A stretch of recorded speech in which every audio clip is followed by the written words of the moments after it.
मजदूर त मजदूर होला, मजदूर त मजबूर होला।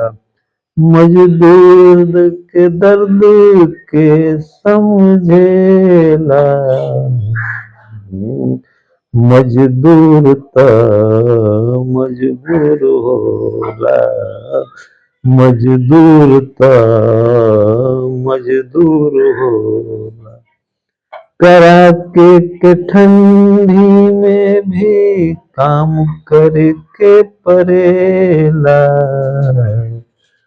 चाहे हो जाड़ा, चाहे हो गर्मी, चाहे बरसात, हर रोज काम से लड़े के परेला।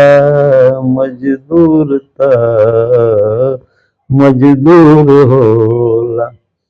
मेहनत के बगैर ना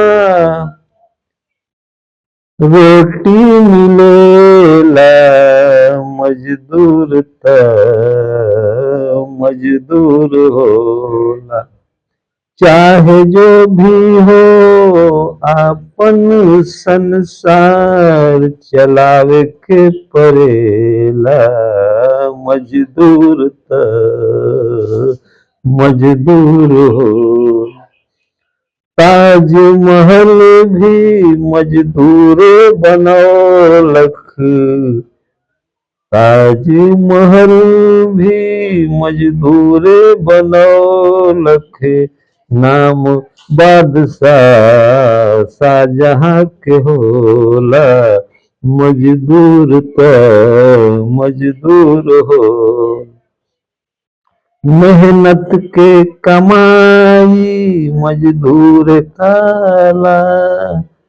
कल फैक्ट्री ऊंची ऊंची इमारत मजदूरे बनावेला। मक्ते का शेर। बगैर मेहनत के हमें ना रुपया मिलेला। मजदूर त मजदूर होला, मजदूर त मजबूर होला। बहुत बहुत शुक्रिया।